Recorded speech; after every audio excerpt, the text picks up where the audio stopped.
Donc, on va continuer. En fait,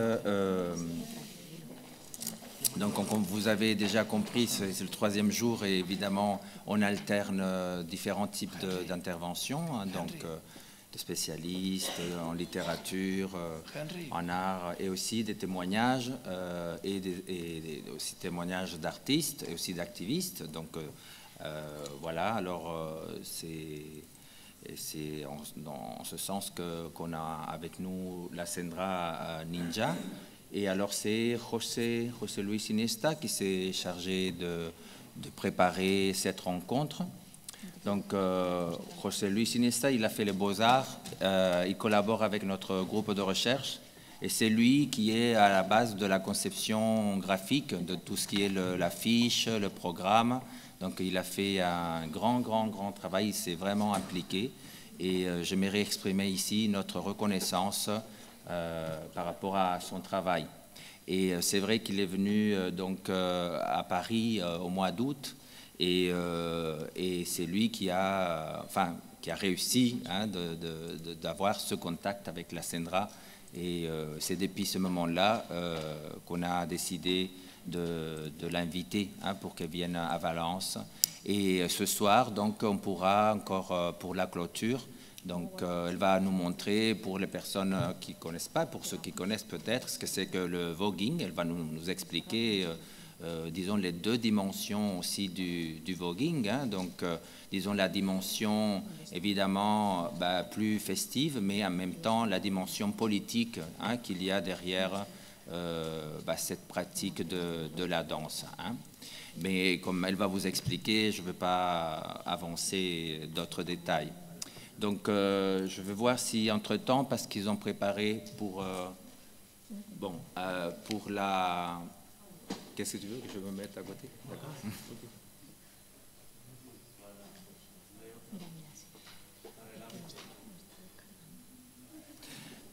Donc, José a préparé une présentation sous forme de vidéo. J'espère qu'elle va... Ça va arriver. Ça va arriver, ça va arriver. Il est en train de décharger. Mais peut-être, on peut déjà, peut-être, la Sendra, tu vois,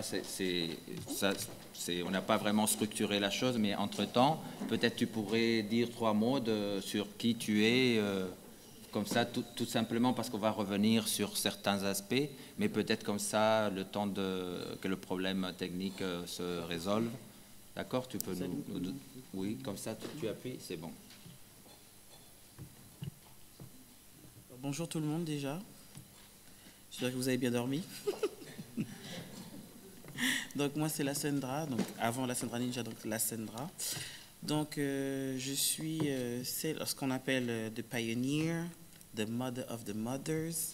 Donc je suis la mère de toutes les mères, la pionnière, avec aussi ma big sister, Modestefi Mizrahi. Donc on a ramené justement, on n'a pas ramené le voguing, parce que le voguing, certaines personnes dansaient déjà avant même que je sois né, hein, ou même pendant mon jeune âge, il y avait des gens déjà à Paris qui déjà dansaient. Ce qu'on a ramené, on a ramené la culture et aussi on a créé une communauté, la communauté noire homosexuelle transgenre, donc LGBTQIA+, à Paris, donc essentiellement noire et on va dire des minorités parisiennes. Je pense qu'ils m'entendent là. Donc des minorités noires parisiennes. Donc on a créé une communauté parce que faut savoir qu'en France, ce n'est pas un système communautaire. Donc la communauté n'existe pas et la communauté est surtout très mal vue. Tout ce qui est communautaire est surtout très mal vu en France. Donc c'est-à-dire des gens qui sont qui ont un même un même patrimoine, qui se retrouvent ensemble. Le fait de ne pas pouvoir contrôler les choses, c'est quelque chose justement qui n'est pas forcément bien perçu. Et surtout, vous avez aussi dans la France a quand même une politique d'assimilation, et le fait d'être en communauté, c'est ne pas non plus vraiment se laisser assimiler et aussi être fier de d'où on vient et de ce qu'on est. C'est surtout ça qu'on a ramené à Paris avant même le voguing.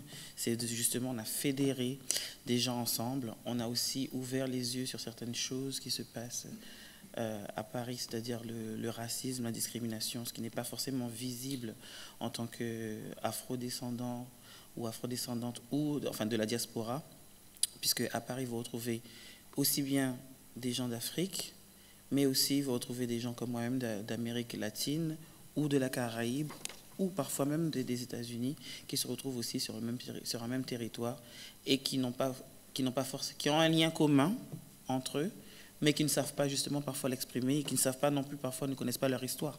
Donc du coup, parce que à Paris, vous avez aussi, c'est quand même assez compartimenté, il faut apprendre quand même nos ancêtres les Gaulois, alors que on n'a pas trop l'air de Gaulois. C'est surtout ça. Bueno, ya se ha presentado. Cette petite introduction. Donc, on va visionner ce que José a préparé comme présentation plus visuelle, donc du voguing et de la Sendra. Je ne sais pas si on peut éteindre ou c'est pas la peine. José, tu décides. Yo la he preparado en español porque no hablo ni francés. Pero bueno, si queréis la puedo hacer porque también hay un vídeo. ¿Cómo? Ah.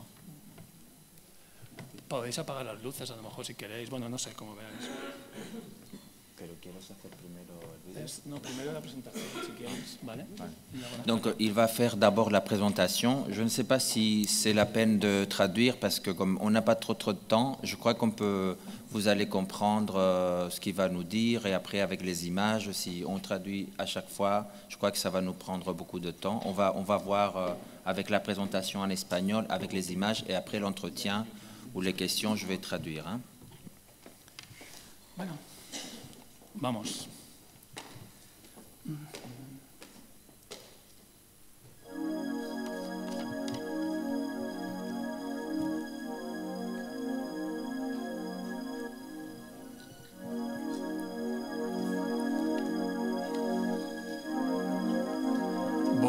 Esta palabra seguramente a los más jóvenes no les diga nada. Quizá piensen en la cabecera de la famosa revista de moda y poco más, pero a los más mayores seguramente les recordarán Madonna, que en 1990 publicaba su single titulado así, Vogue, con el que llegó al número 1 en todo el mundo. Para la mayoría solo significaba una nueva reencarnación de la cantante, convertida en este vídeo en una glamurosa estrella de cine, y acompañada por unos bailarines que se mueven con una extraña mezcla de poses, amaneramiento y acrobacias. Entre esos bailarines destacan José y Luis Extravaganza. Por cierto, los coreógrafos del vídeo, porque claro, ella no ha inventado nada, y esto no es más que otra muestra de apropiacionismo cultural. Durante ese año, en 1990, Jenny Livingston también estrena su histórico documental Paris is Burning, filmado en la segunda mitad de los años 80, y que descubre la ballroom scene, la escena ballroom de Nueva York, a una estupefacta sociedad blanca norteamericana sorprendida de que algo así pudiera existir junto a ellos. Esta comunidad LGTB, queer, compuesta por gays, negros, latinos y transgéneros, lidian con su identidad de género dentro de esa sociedad americana, excluyente y racista, encontrando apoyo, parentesco y camaradería entre sus propios miembros, cuando son marginados o expulsados por sus familias a consecuencia de su orientación sexual. La ballroom scene es un espacio de empoderamiento y libertad donde las diferentes casas o houses ofrecen un lugar al que pertenecer cuando uno siente que no tiene a dónde ir. El éxito del documental hizo famosos a sus protagonistas, Pepper la Bella, Dorian Corey, Angie Extravaganza, que de repente salían hasta en la televisión. El futuro parecía cambiar, pero la crisis del SIDA, muchos de ellos murieron poco tiempo después, el racismo y la discriminación, devolvió al movimiento al underground otra vez. Han pasado más de 25 años y muchos ya se han olvidado, pero contra todo pronóstico la escena continúa. Recientes documentales lo demuestran, como Kiki, de 2016, que hace un retrato de la ballroom scene estadounidense, o alguna serie de televisión reciente como Pose, de Ryan Murphy, que la homenajea mostrándola durante esa época dorada que retrató Paris is Burning. Pero no solo continúa, es que además evoluciona y emerge con fuerza, y lo hace incluso fuera de los Estados Unidos, porque desde hace unos años se habla con admiración de la cultura ballroom parisina, una escena creada alrededor de la figura de nuestra invitada, la Sendra. La Sendra, que vivió en Nueva York y formó parte de esa cultura ballroom americana, empezó actuando en locales de París y poco a poco fue forjando a su alrededor una escena orgullosa y empoderada, una escena tan fuerte que ha creado escuela por toda Europa y que es capaz de tutearse con la escena madre norteamericana. La legendaria pionera madre, la Sandra Ninja, nos va a hablar del presente de la escena ballroom, de sus códigos, de su identidad y de cómo ha evolucionado desde que nos deslumbrara por primera vez en aquel lejano año de 1990. París está ardiendo otra vez y lo hace con la Sandra Ninja.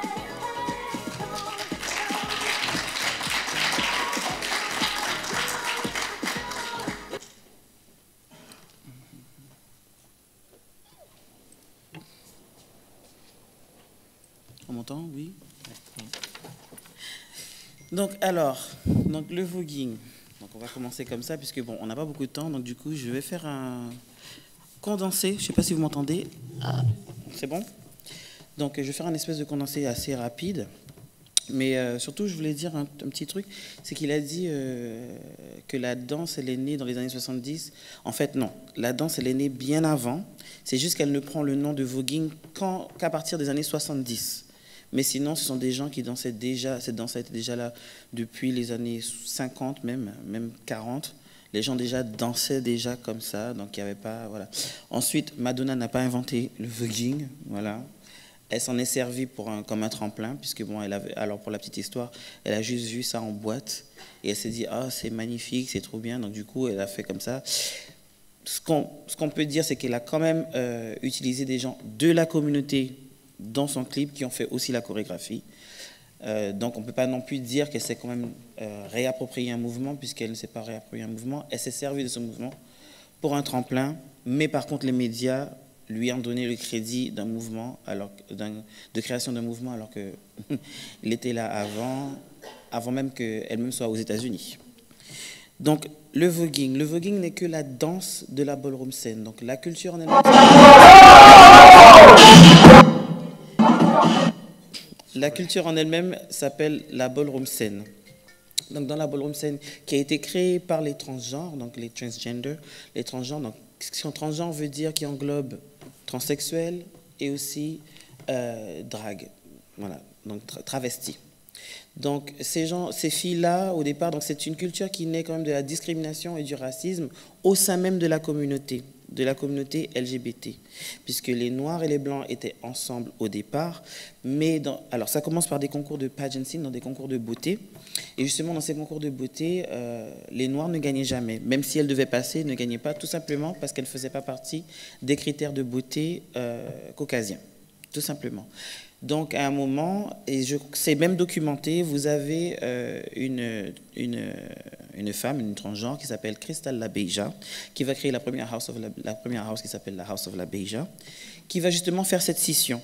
Et c'est documenté, j'ai oublié le nom du documentaire, je crois que c'est Queen, c'est dans les années 60, où elle va vraiment faire une scission, je crois même que c'est un petit peu avant les années 60, où elle va faire cette scission, et prendre toutes les filles de couleur et les mettre ensemble et créer son propre concours. Ça commence comme ça. Donc, concours de beauté avec les filles entre elles, donc les filles noires entre elles. Donc, en créant ce concours, elles vont aussi ajouter l'agente masculine homosexuelle dans justement, qui va venir justement regarder, parce que bon, aux États-Unis, vous savez, tout est financier, donc il fallait quand même du monde pour pouvoir financer les salles, et c'est comme ça que ça a commencé. Donc, ballroom scene. Dans la ballroom scene, vous n'avez pas le voguing n'est que la danse de la ballroom scene, de cette culture. Dans cette culture, vous avez plein de choses. Il n'y a pas que de la danse. C'est vrai que c'est une culture qui est assez festive et qui célèbre plein de choses, qui célèbrent le genre, qui célèbrent aussi l'orientation sexuelle, qui célèbrent le corps noir surtout, parce que, alors on dit souvent noir et latino, mais il faut savoir qu'un latino, c'est un noir aussi, puisque la plupart des pays d'Amérique latine, pas tous, mais presque tous, ont été aussi sous domination esclavagiste, donc un fort ou moins, on va dire, taux d'esclaves. Mais il y en a quand même eu, parce que presque toute l'Amérique latine, les gens entre 1 et 50% de sang africain. Donc, aussi blanc peut-il ressembler, et ils ne sont pas blancs. De toute façon, les États-Unis, à cette époque-là aussi, avaient fait aussi une séparation entre les latinos, ce qu'ils appellent latinos. Donc, c'est un amalgame, en fait, entre les gens qui parlent espagnol, donc hispanique, qui parlent espagnol, mais ça ne veut pas dire forcément qu'ils sont... parce que latino veut juste dire de racine latine. Donc le français est une racine latine. Donc voilà. Et l'Amérique latine, puisque la plupart des pays parlent espagnol et certains parlent français, et le reste parle anglais, est anglophone, mais la plupart des pays sont quand même hispanophones. Donc il y a eu cet amalgame aussi, ça a été fait aussi pour séparer les gens, pour ne pas non plus qu'ils soient trop ensemble, parce qu'il y avait aussi cette peur que les gens se retrouvent ensemble et fassent des choses trop ensemble. Donc du coup, il y avait... on retourne quand même dans ce système un peu esclavagiste. Donc dans cette ballroom, vous avez tout ça. Donc un micro-monde dans un grand monde. Donc une société, donc vous avez la grosse société et cette micro-société, justement, puisque pour arriver dans la ballroom, déjà, ce sont des gens qui sont brisés au départ, tout simplement à cause de l'orientation sexuelle, sachant que la communauté noire, et quand je dis communauté noire, j'englobe latino, comme je vous l'ai dit, sont des gens qui sont très pieux. Donc, alors pour certains qui viennent d'Amérique du Sud, très catholiques, et pour les États-Unis, très protestants. Donc, le fait d'être homosexuel ou transgenre n'est pas vu comme quelque chose de bien, puisqu'il faut suivre les enseignements de la Bible. Donc, à partir du moment où vous ne suivez plus les enseignements de la Bible, les parents n'avaient pas de gêne ni enfin, se servaient de ça aussi pour mettre les enfants dehors. Donc, vous aviez des enfants, parfois à 9 ans, qui se retrouvaient dans la rue. Donc, dans cette culture-là, vous aviez, et justement par le biais des houses, qui sont des familles de substitution, vous aviez quand même un suivi par rapport à ça, justement, où on récupérait ces enfants et on s'en occupait. Donc, vous avez, dans la ballroom scene, une deuxième cellule familiale qui se crée, avec un père, une mère, des oncles, des tantes, enfin, tout est calqué quand même sur cette grande société. Donc, dans cette société, justement, cette micro-société, où les gens, alors, transgenres, la plupart étaient des sex workers, puisqu'il n'y avait pas le choix. Hein. Donc, quand vous êtes minorité visible à cette époque-là, donc dans les années 50, 60, 70 et même 80, vous n'avez pas le choix de faire un boulot normal, à moins d'avoir ce qu'on appelle un passing. Donc, le passing, c'est-à-dire une personne transgenre, donc, qui pourrait dans la rue et on ne voit pas du tout qu'elle a été ou qu'il a été un homme ou une femme avant. Donc, c'est ce qu'on appelle un passing. Donc, à moins d'avoir un passing très fort, vous ne pouviez pas avoir accès à un boulot. Vous avez aussi certaines personnes de la ballroom, grâce à leur passing, qui ont pu faire des choses comme Trace Africa, qui était la première, donc sur les boîtes de défrisants, vous aviez une femme qui s'appelle Clairol, je crois que la marque c'est ça, Clairol, et grâce à ça, elle a pu se mettre en avant en tant que femme, mais il s'avère que quelqu'un a découvert le poteau rose, comme on dit, et l'a dénoncé. Donc du coup, c'est fait virer. C'est pour vous faire comprendre qu'à l'époque, on n'avait pas vraiment le choix, en fait. On ne pouvait pas vraiment... On choisissait sa destinée, mais une fois qu'on avait choisi sa destinée, on était un peu maudit ou maudite par la société. Donc, justement, dans cette ballroom scène, vous aviez justement la chance d'être célébré et de célébrer les autres aussi. Donc, le voguing, lui, c'est une danse qui va se décliner en 3 styles différents. Donc là, ce que vous voyez, justement, c'est Vogue Femme. Donc ce style-là, il est né par les transgenres. C'est-à-dire qu'au départ, ce qu'on va appeler la première version Old Way, donc l'ancienne manière, c'est une manière ce que vous avez vu justement dans Madonna, très angulaire, très linéaire, très militaire et pas féminine. Les gens font beaucoup l'amalgame entre élégance et féminité, ce qui n'est pas du tout la même chose. Donc, de ce côté-là, donc les transgenres qui dansaient, puisque tout le monde dansait Old Way aussi, puisque c'était la première forme de voguing, les transgenres qui dansaient justement Old Way ne dansaient pas du tout de la même façon qu'un homme aurait dansé, c'est-à-dire une personne de la gente masculine aurait dansé Old Way. Donc, il y avait du fait que les corps soient différents, et aussi les attitudes soient différentes. Donc du coup, ça donnait une autre forme de cette danse-là, qui était toujours old way au départ, et ensuite qui va se décliner. Ensuite, avec l'arrivée des Latinos, ce qu'on va appeler l'arrivée des Latinos, la danse, elle évolue aussi parce que elle va évoluer, puisque c'est une danse qui évolue tout le temps, parce qu'elle évolue avec les gens. Et à un certain moment, les Noirs ont eu accès aux cours de danse, ils ont eu accès à beaucoup plus de choses. Donc du coup, aussi, ça se ressentit dans la danse. Et dans le deuxième style qui va naître va s'appeler New Way. Donc Old Way, New Way. Donc ancienne manière, nouvelle façon.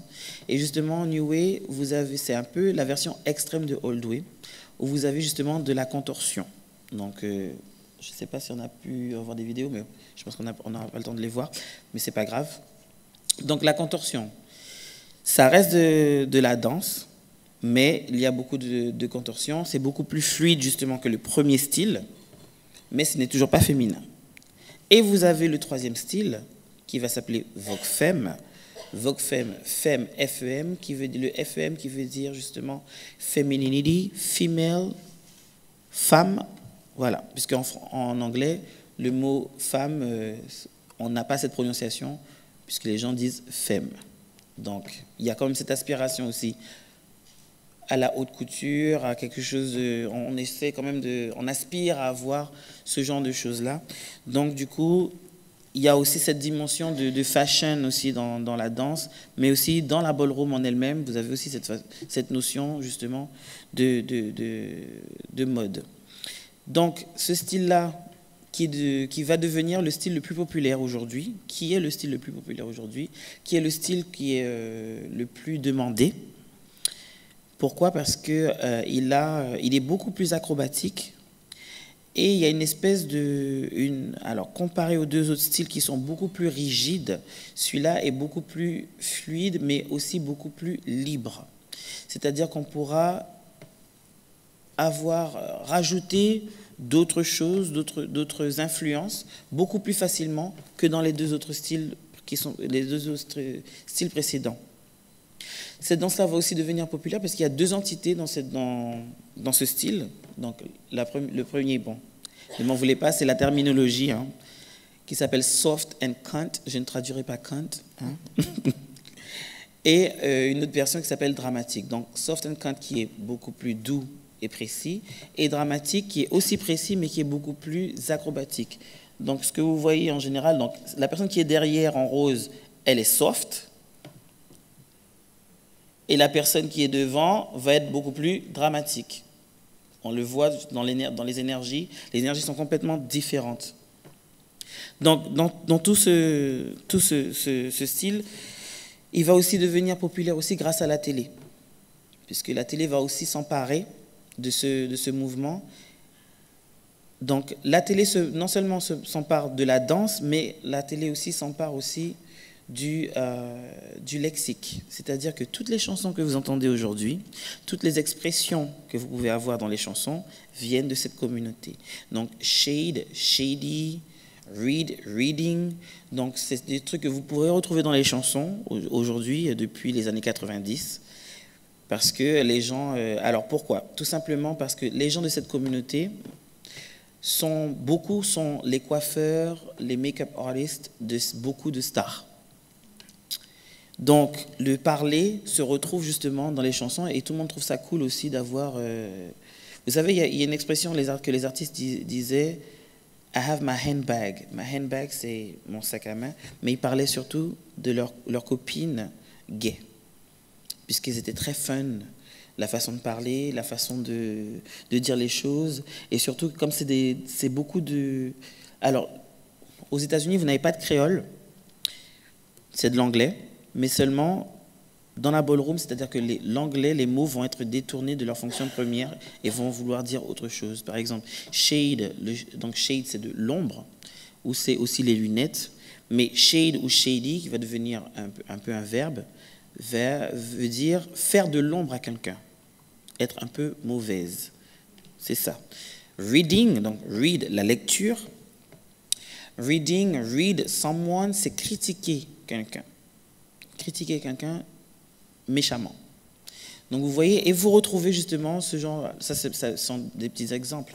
On peut avoir aussi des exemples, des accentuations, qui veut dire si il pleut très très fort, c'est vrai que les gens disent « it's raining boots ». Boots veut dire il pleut vraiment vraiment fort. Voilà, donc et ce truc-là, vous le retrouvez aussi dans les téléréalités. Les gens parlent comme ça. Donc vous avez aussi alors c'est peut-être bien ou pas bien, le fait d'avoir 2005 YouTube qui arrive donne aussi une fenêtre à l'Europe sur ce monde-là.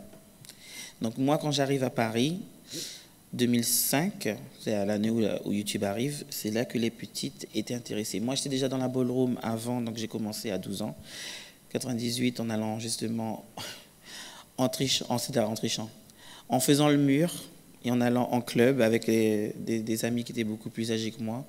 Et justement, je rentre dans ce monde et je vois tout ça. Et ce monde-là, justement, vous attire. Pourquoi? Et il parle à beaucoup de monde aujourd'hui parce qu'il y a cette notion de liberté. Mais une liberté très codifiée, mais quand même très libre, parce que vous avez le droit d'être qui vous voulez, de vous habiller comme vous voulez, de parler, d'agir comme vous voulez, ce qui n'est pas forcément le cas dans la vraie vie. Donc, dans cette communauté, vous êtes vrai, c'est-à-dire que vous ne pouvez pas mentir. Donc, il y a ça qui attire aussi. Donc, justement, quand j'arrive à Paris, la communauté avait besoin d'expression. Vous avez besoin d'une plateforme pour pouvoir s'exprimer. Et beaucoup avaient vu des vidéos du voguing, surtout Vogue Femme, donc étaient intéressés. Et moi, étant Vogue Femme, je suis aussi l'une des premières transgenres à faire aussi des battles hip-hop. Donc j'ai été reconnue aussi en faisant des battles hip-hop, en arrivant à battler contre... Voilà. Donc la première fois que je suis arrivé, c'était pas de tout repos, puisque vous arrivez dans un monde quand même très homophobe, puisque c'est le monde du hip-hop. Donc le monde du hip-hop est très très homophobe, mais le monde du hip-hop veut quand même notre danse, mais ne veut pas de nous. Donc je me suis dit avec les copines, je dis bah attends, c'est chez moi, c'est ma danse, pourquoi je ne pourrais pas y aller? Et c'est comme ça que ça a commencé en fait. Donc je suis allé là-bas, les filles ont commencé à regarder, quand je dis les filles, c'est-à-dire la communauté a commencé à voir les vidéos qui ont commencé à sortir et ont commencé à me voir. Et puis ça a commencé, de fil en aiguille, ça a commencé comme ça. J'ai commencé à entraîner les gens. Et par le biais de la danse, justement, on va toucher un sujet qui est un peu plus touchy, qui va être justement le rapport racial. Puisque le rapport racial dans cette communauté est très, très important. La communauté noire, c'est très important. Le fait d'être ensemble est très important. Et justement, le fait d'avoir des petits en France qui sont intéressés par quelque chose de communautaire, c'est pas non plus anodin, parce qu'il y a quand même besoin, étant noir en France, noir à Paris, vous n'avez pas de référence, c'est-à-dire que, au contraire des États-Unis, vous pouvez voir aux États-Unis des noirs réussir à la télé ou à des positions, à de bonnes positions, on va dire ça comme ça. En France, non. Vous n'avez pas de référents. Tous les référents en général sont américains. Donc les processus, tout ça, commence toujours avec quelque chose d'américain. Donc on est toujours... on s'identifie à l'Amérique alors qu'on n'est pas en Amérique. Il est là le truc. Donc du coup, on vit un peu dans cette bulle. Et le fait d'être ensemble, ça crée justement des nouvelles personnalités, ça crée de nouveaux talents et aussi ça ouvre des portes, le fait d'être ensemble. Et cette petite communauté va justement prendre conscience aussi du racisme, parce que quand vous avez toujours habité à Paris, vous ne connaissez rien d'autre que Paris, le racisme, vous y êtes confronté, mais ça devient quelque chose de normal, donc du coup, vous ne faites pas vraiment attention, vous agissez, on vous dit des choses et parfois vous vous dites bah, c'est normal, c'est comme ça, alors que c'est pas normal et c'est pas comme ça. Et le fait d'être en communauté, justement, vous ouvre les yeux sur certains processus qui sont là et qui se font et qui ne sont pas normaux. Donc, du coup, en étant dans cette communauté, les petits se sont rendus compte du racisme, de discrimination, parce que, et aussi grâce à cette communauté, ou à cause, beaucoup se sont trouvés, on va dire, en tant qu'être. C'est-à-dire que vous avez beaucoup de petits garçons qui ne comprenaient pas pourquoi ils avaient cette espèce de grande féminité en eux et ne savaient pas d'où ça venait. Parce que, alors, pour expliquer aussi dans le monde gay, le féminin n'est pas très bien vu. D'accord ? Être un garçon très féminin, très efféminé, n'est pas quelque chose de très apprécié. D'accord ? Pourtant, ce sont des gens très efféminés, la minorité visible, qui va quand même donner, grâce à cette minorité-là, on va avoir des droits. Parce que minorité visible, elles sont obligées de se battre plus que les autres. Et minorité visible, c'est-à-dire ces garçons très efféminés, sont en général beaucoup plus couillus qu'un homme qui est très masculin, très macho, qui agit de manière macho. Pourquoi ? Parce que dans la société, il n'est pas justement détecté. Donc il peut justement vivre, comme on dit en France, pour être bien, il faut vivre caché.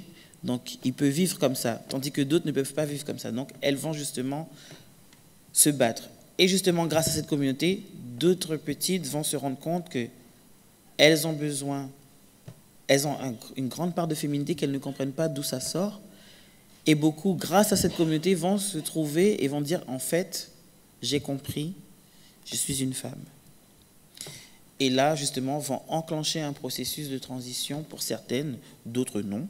Mais pour beaucoup, vont commencer, surtout à Paris. Donc à Paris, on commence beaucoup à voir le phénomène de ce qu'on appelle, alors, dans notre jargon, on ne dit pas transsexuel, on dit trans woman, ou dans la ballroom, on dit femme queen. Femme queen. Donc une femme queen, voilà, c'est de la vidéo que vous voyez. Donc ce sont les transgenres des femmes, c'est-à-dire hommes qui passent à femme. Voilà. Donc, aussi, dans la ballroom, tout est compartimenté par genre. C'est pas fait... Alors, c'est là le paradoxe, c'est que on vit dans une société, une micro-société, mais qui aussi un petit peu reproduit un peu justement ce qu'elle voit justement dans la grande société, dans ce grand globe. Donc, elle va remettre... Les catégories sont quand même un petit peu, pour certaines, hétéronormatives. Mais c'est fait aussi quand on regarde, quand on est dans la ballroom et qu'on comprend la ballroom, on comprend pourquoi c'est fait comme ça.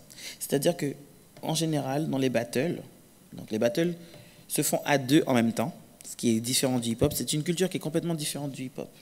Une musique aussi complètement différente. Mais les battles se font à deux en même temps. C'est à qui brillera le plus. Vous n'avez pas le droit de toucher l'autre.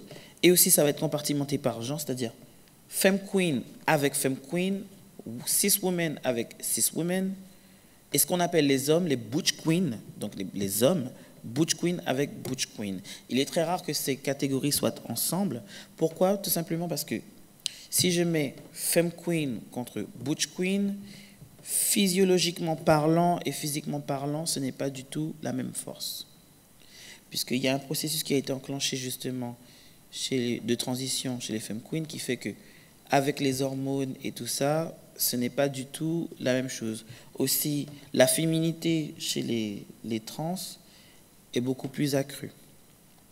Les women contre les femmes queens, ça ne marche. Souvent, on le fait maintenant, puisqu'on appelle cette catégorie female figure performance, donc female figure, donc ce que vous voyez. Mais en général, maintenant on les met ensemble, mais avant on ne les mettait pas ensemble, tout simplement aussi par rapport à ça. Beaucoup de femmes queens ne voulaient pas batteler aussi les cis women, mais aussi parce que, tout simplement, en général, pas tout le temps, mais en général, les transgenres sont, au niveau de la féminité, sont au-dessus. Pourquoi ? Tout simplement parce qu'elles ont été de la jante masculine à un moment donné, et elles savent jouer avec ces codes, les codes féminins. C'est-à-dire que ce qu'une femme aura naturellement, c'est-à-dire des seins, des hanches, elles ont, entre guillemets, souffert pour les avoir, puisque ce n'est pas quelque chose, elles ne sont pas nées avec. Donc, elles ont conscience de leur corps, et elles ont conscience de ce qui fait plaisir, justement, à la jante masculine. Elles sauront comment s'habiller, elles sauront comment regarder, elles sauront comment parler pour, justement, mettre un homme dans leur lit.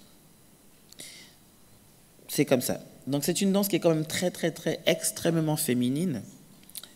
Donc, féminité à son paroxysme. De toute façon, si vous regardez déjà là, regardez déjà l'attitude, la façon de se poser, la façon de, voilà, de regarder les cheveux, c'est quand même assez attirant. Et beaucoup justement de cis women, donc je ne sais pas comment dire ça en français, pardon, sont très attirés par ça. Et justement, sont arrivés dans la ballroom il n'y a pas très longtemps. Hein. Il n'y a pas très longtemps qu'il y a des cis women dans la ballroom. Quand je dis cis women, c'est-à-dire, alors je vais reformuler, straight cis women.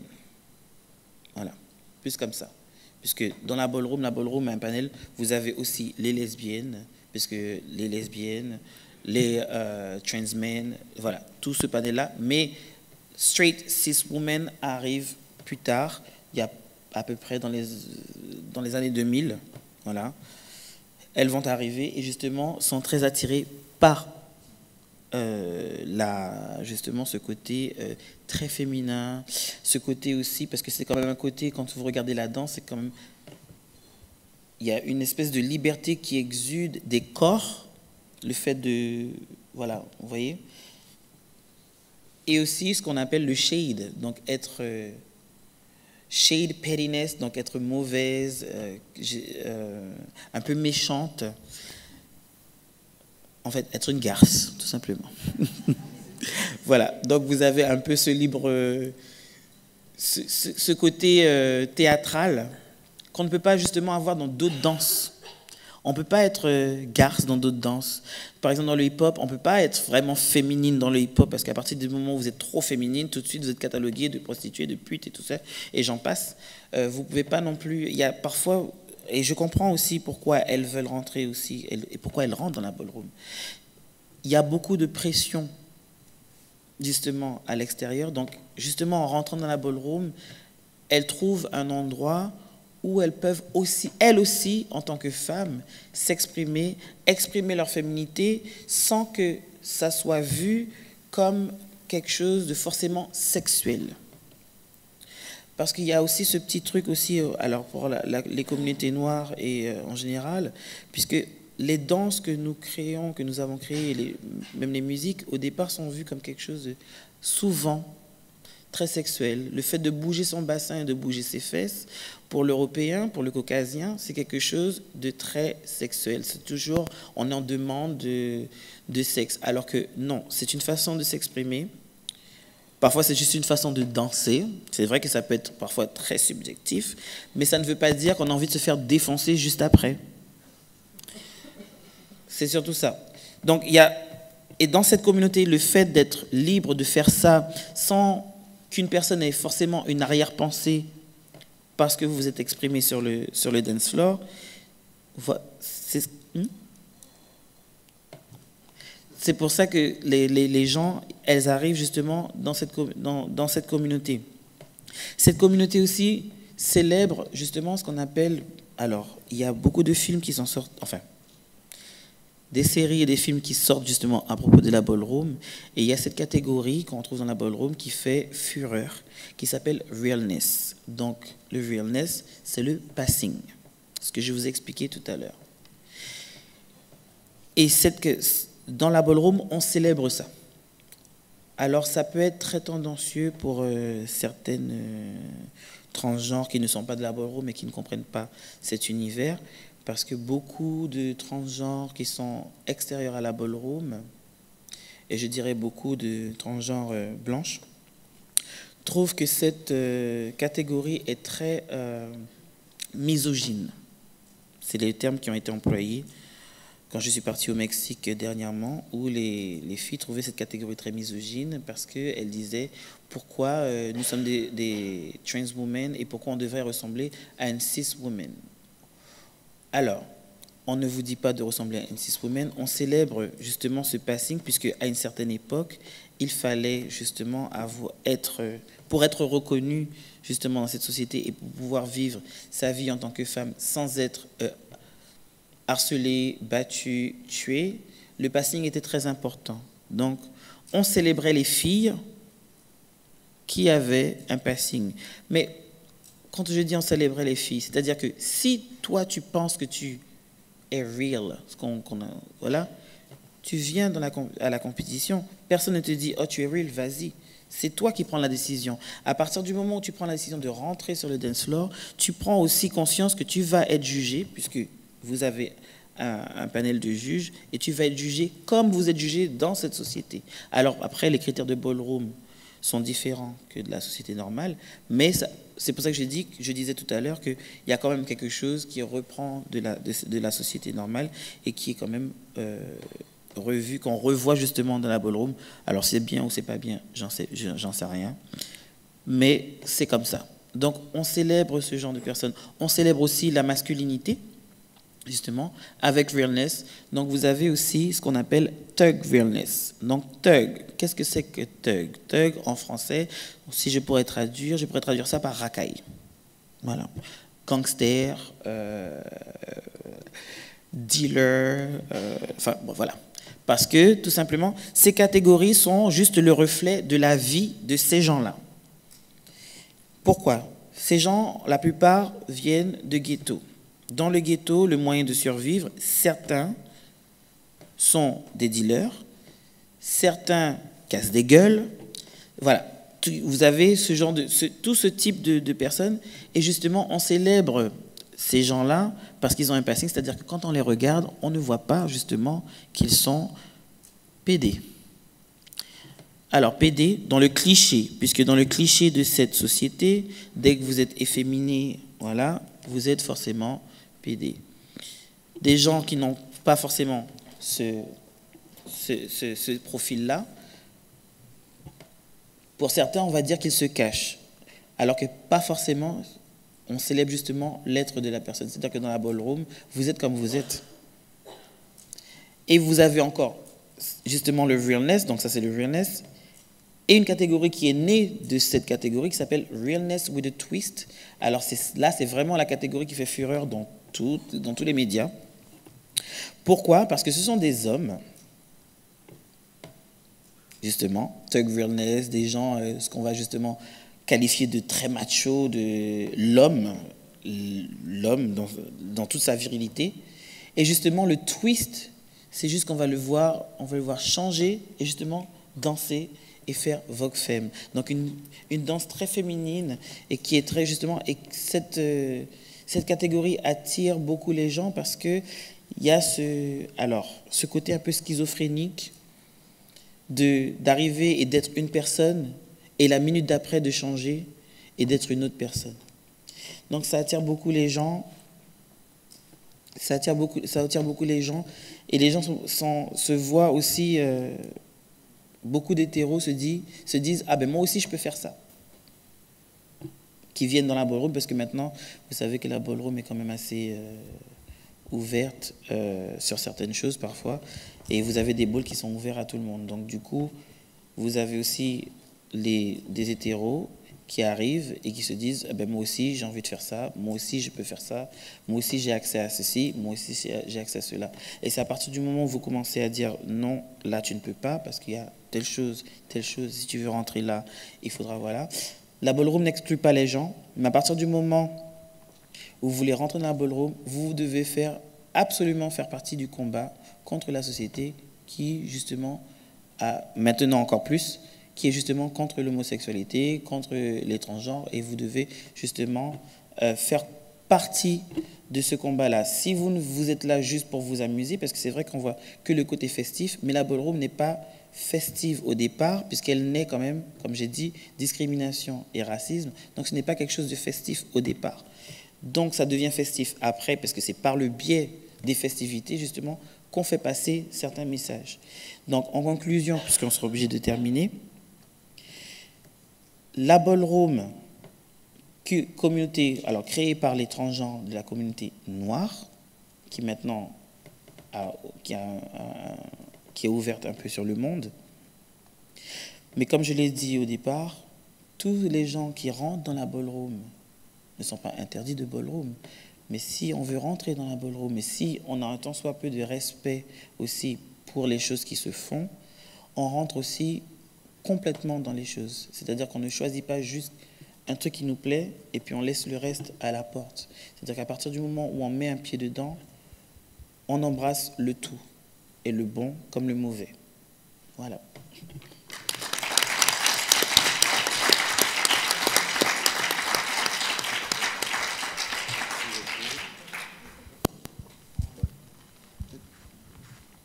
Oui, merci beaucoup, Lacendra, donc, de toute cette explication. Hein, donc, on est un peu en retard là, et on a encore un programme assez chargé. Et donc, je ne sais pas s'il y a un commentaire. Après, vous savez qu'on aura une soirée où vous pouvez évidemment poser en tête-à-tête des questions à Lacendra, mais juste s'il y a une réaction.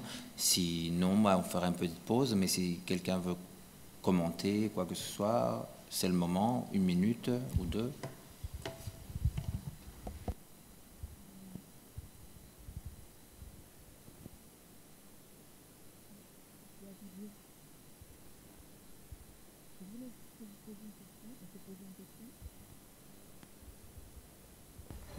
Voilà. Est-ce que tu connais cette série américaine, Pause? Qu'est-ce que tu en penses de la série, rapidement? Alors, la série Pause a été créée avec des témoignages réels de la ballroom. Elle est quand même bien montée, cette série. Elle n'est pas... c'est des vraies histoires, puisque bon, pour y avoir été... pour moi-même être rentré dans les années fin 90, donc 98-99, beaucoup d'histoires, c'est des histoires des copines que j'ai vues, des copines à moi qui sont mortes comme ça, parce que voilà, elles sont retrouvées avec voilà, des clients ou des choses. Voilà. Mais on retrouve aussi elle est quand même bien ficelée, c'est quand même très bien ficelé. Et aussi, pourquoi elle est très bien ficelée? Parce que ce sont les gens de la ballroom eux-mêmes qui sont justement derrière, en fait.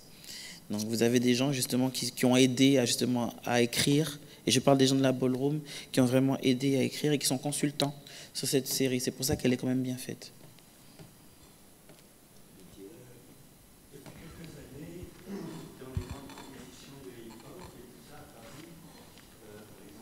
Il y a des catégories de ballroom. Qu'est-ce que tu en penses et est-ce que ça se passe bien ou est-ce que ça t'intéresse ou est-ce que ce rapport avec la culture hip-hop est un bon signe ou comment tu le vois? Alors, pour ça, donc, en fait, j'ai commencé comme ça, en fait. C'est-à-dire que pour le hip-hop, j'ai battelé justement dans ces événements-là avant même d'avoir créé la ballroom, puisque ils voulaient justement du voguing, mais comme je disais tout à l'heure, ils voulaient du voguing, mais pas des vogueurs.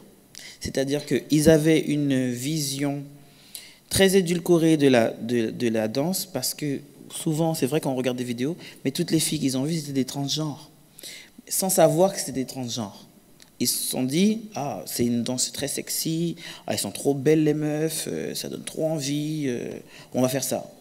Et à partir du moment, c'est vrai que la première fois quand je suis sorti, on n'a pas remarqué que j'étais pas une vraie meuf. C'est après qu'on s'est dit, ah, mais...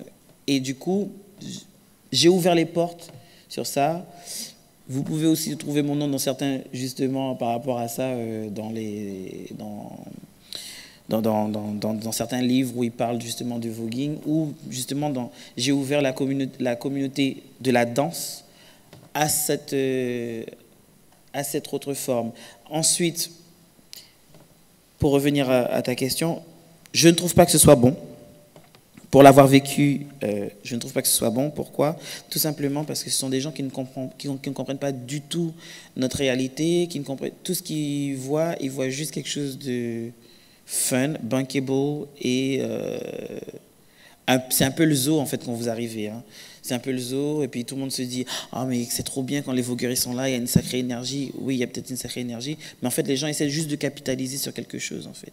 Mais je ne pense pas que c'est pour ça que j'ai créé la ballroom. C'est pour ça que on s'est mis ensemble, parce que je n'ai pas envie d'avoir ce genre de réflexion tout le temps. C'est très difficile pour une personne d'arriver et de toujours entendre des réflexions sur votre genre ou sur votre sexualité, parce que Quand j'ai commencé, justement, les gens s'intéressaient pas du tout à ma danse. Les gens s'intéressaient à ce que je faisais dans mon lit, où les gens pensaient tout de suite que vous arrivez, vous allez les draguer, alors que c'est comme tout le monde. Si t'as pas un soupçon de beauté, je vais pas venir sur toi. Faut te calmer, mon vieux. Donc vous voyez, c'est pour ça que je dis que c'est pas bon en fait. C'est pas bon parce que ça tue aussi le mouvement, ça tue aussi les gens dans l'œuf. Des gens qui ont besoin de cette communauté pour pouvoir s'épanouir, eh ben ils peuvent pas dans ce genre de truc là parce que c'est pas fait pour eux. D'accord. Merci. On va arrêter là. Excusez-moi, mais merci beaucoup.